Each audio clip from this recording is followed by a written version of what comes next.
San Cristina, asunto o areglo? Ang susunod na programa ay rated PG. Patnubay at gabay ng magulang ay kailangan sa mga batang manonood. Babae ng asawa mo si Veronica. Pinakasalan rin siya ni Mario. Si Veronica? Kilala mo siya? Hayop siya, ninoko niya ako! Huwag ka muna lumapit sa kanya.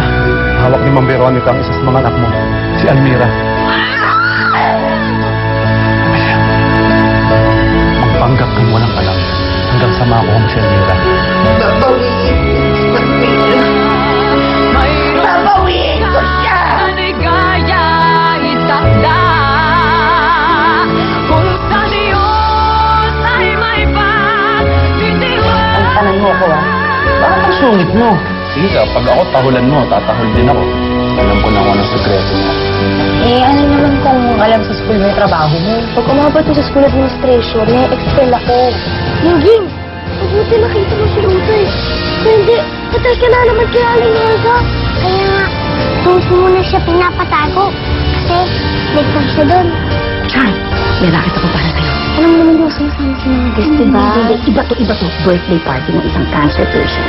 Ang request niya bago mamatay, ay makapanood lang ng isang private show. Hindi.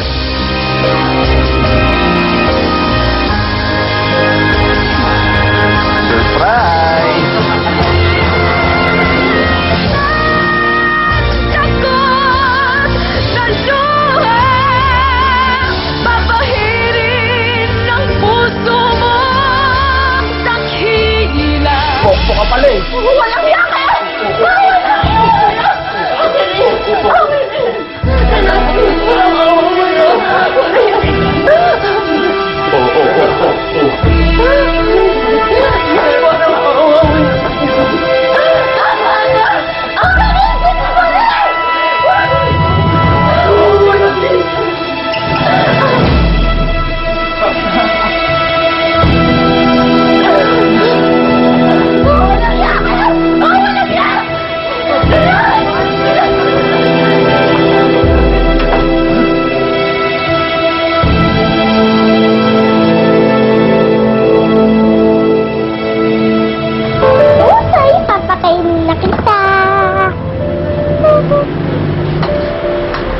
Ginggin, halika nga dito.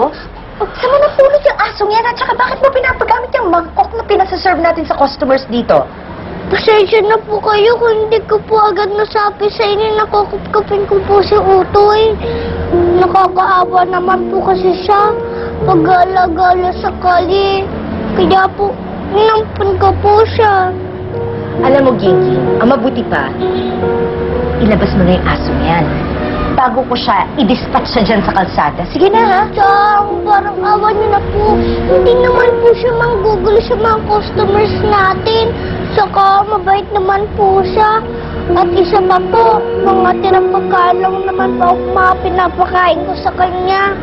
Hindi mo ba naisip na baka mamaya, dahil dyan sa aso na yan, magkasakit yung mga customers natin? Ha? Baka malasin pa yung restaurant natin dahil dyan sa asong yan. Kaya pwede ba, palabasin mo na siya at huwag mo na pababalikin dito. Akin na yan, akin na. Sige na. Wag na Akin naman na, huwag mo na po akong suwayin. Sige na, akin na. Chang, wag naman po. Akin na, akin na. Ginggin! Sige po, sabihin ko na lang po. Okay po, madam. Sige po. Nakausap ko na si madam. Hindi niya daw talaga alam yung plano ni Renan. Inabutan lang daw siya ng 2,000, tapos, ayun, nirequest ka. Pati daw dun sa cancer patient, hindi niya daw alam yung tungkol dun. Pasensya ka na daw, Angela. Angela, okay ka lang ba? Paano ako magiging okay? Nakuha ko ng lalaking yun, ini. Paano yung pag-aaral ko? Kapag nalaman ng school, papatalsikin nila ako kapag nalaman nila yung trabaho ko. Sa tingin mo ba, susumbong ka na rin sa school administration? Posible mangyari yun eh. Teka, bakit pa ganun yung lalaki yun? Ano bang ginawa mo doon? Ba't galit na galit sa'yo? Hindi ko alam. Siguro gusto gumanti. Dati kasi binastos ako nun eh. Pumalag ako. Ano yung plano mo? Hindi pa ho ba tayo alis? Sandali na lang, may hinihintay lang kami. Kanina pa ho tayo dito eh. Tumatakbo ho yung metro. Yaan niya, Manong. Babayaran ka namin ng buo.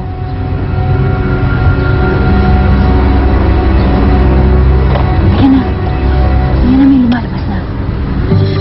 Yan na siya.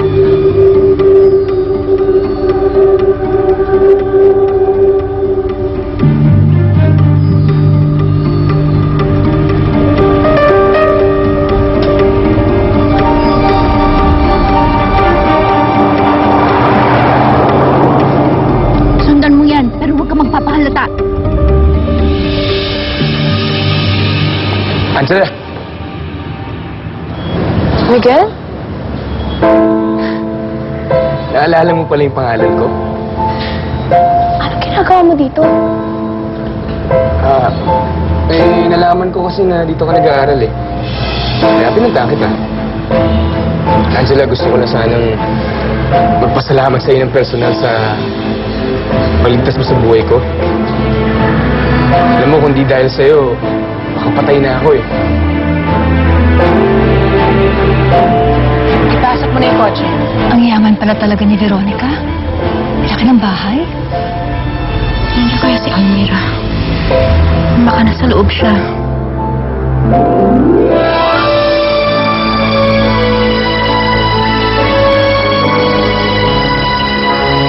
Hi, Mommy! Hi, baby!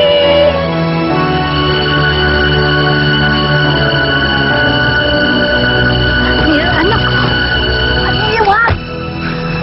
Wag! Planuhin natin kung paano natin bawiin ang anak mo. Kuritay!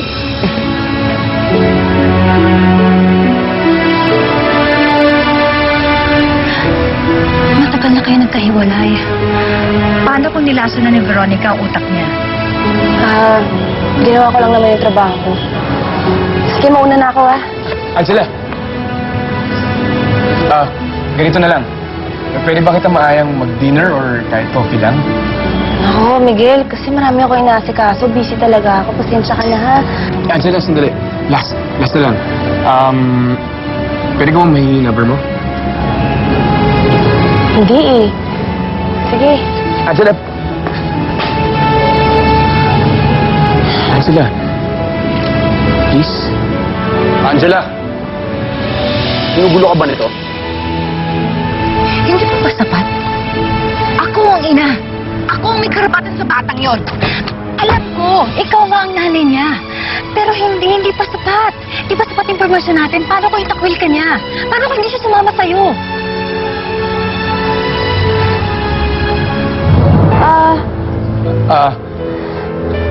Pare. Hindi ako nagugulo. Kinakamusta ko lang si Angela. Umalis ka na dito. Girlfriend ko si Angela.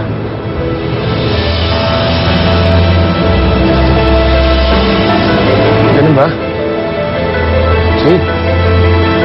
Angela, una na ako.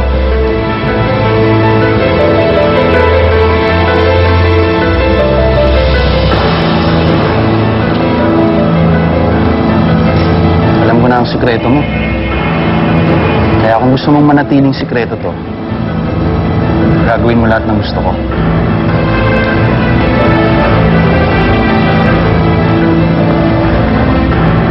Intindihan mo ba sinasabi ko? Ano bang kasalanan ko sa'yo? Ano ba ginagawa sa akin to? Wala ka namang kasalanan eh. Type lang talaga kita. Gusto ko yung mga tipo mo eh. Mga babaeng palaban, matapang. Ano bang kailangan mo sa akin?